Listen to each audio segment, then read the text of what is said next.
Cher Konaté, aujourd'hui, on serait ensemble. C'est ton anniversaire. On se serait offert quelques bières, fumer une cigarette et discuter de nos rêves brillants comme un conte de fées. Nos rêves, même au masculin, étaient roses. Pour la première fois, je suis seule le jour de ton anniversaire. Je pense fort à toi et j'espère que tu t'es fait de nouveaux amis. Moi j'en ai 3. Anna, je t'en parlerai un peu plus tard, et 2 autres qui me prêtent des livres. Ici, rien ne m'appartient, alors je ne leur rends jamais les livres qu'elles me prêtent. C'est la seule façon d'avoir pour moi quelque chose qui m'appartient. La nuit, quand les bruits hantent mon sommeil, je plonge la tête dans mes livres que je dévore tout cru. Mon très cher ami, le destin nous a tout simplement éloignés. Je ne peux plus être là, à tes côtés. Toi non plus d'ailleurs, mais sache que je pense toujours à toi. Ici c'est l'automne. Les pluies reviennent et les températures baissent de plus en plus. Les gens sortent des combles leurs manteaux. L'été n'est déjà plus qu'un souvenir. Je ne suis pas partie en vacances, me rafraîchir sur les belles plages. La chaleur a brûlé mes poils. Ma peau, elle est protégée par ma mélanine. J'ai passé une partie de mon été sous ce pont, depuis lequel je t'écris, en quête de fraîcheur.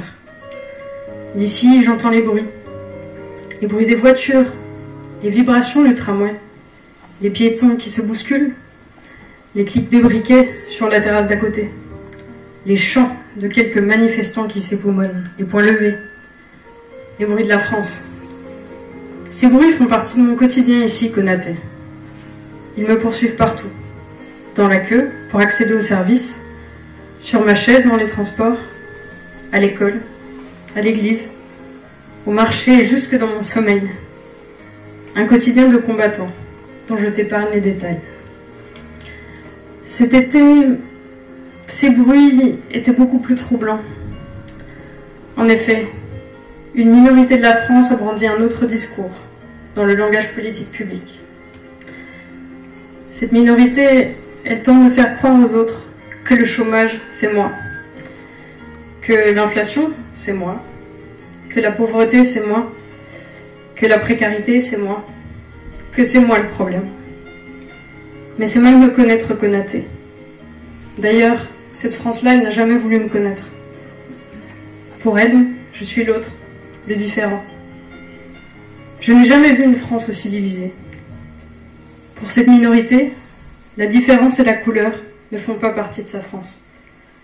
La même France qui unit pourtant les différentes couleurs sous un même drapeau qu'elle prétend défendre. La France de Sophie Beau, la France de Marcy, la France de Zinedine Zidane. Les bruits de cette minorité me rappellent sans cesse que je ne suis pas chez moi, que je ne suis pas comme eux, que je dois partir. Partir, oui, mais pour aller où? Comment retrouver chez moi? Comment retrouver cette rivière dans laquelle je trempais mes pieds? Cette forêt et ces chants d'oiseaux qui m'apaisaient? Les marchés du vendredi, l'ombre des palmeraies dans la cour de la paroisse. Là-bas, ce n'est plus chez moi, Konaté. Et ici, on me rappelle sans cesse que je ne suis pas chez moi. Mais où est chez moi? Je suis assis sous un pont que je ne peux plus traverser. Il est plein de barrières. Mais où est chez moi? Dis-moi, Konaté, où est-ce que je serai chez moi? Est-ce au fond de la Méditerranée? Est-ce au milieu d'un désert, englouti par le sable et agonisant de soif? Ou encore au milieu d'une forêt, le corps gelé, recouvert par la neige? Où est chez moi? Avant-hier, j'ai reçu une lettre.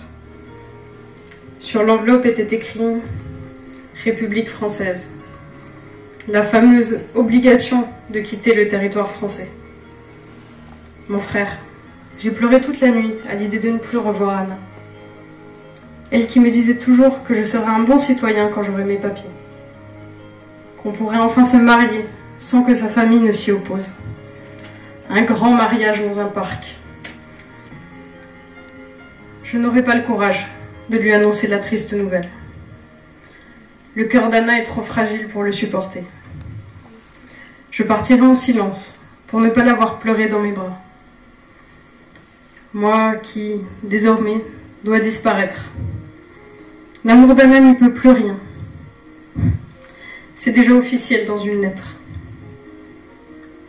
Konaté, demain soir, il est annoncé des orages. Le doux sortira de son lit.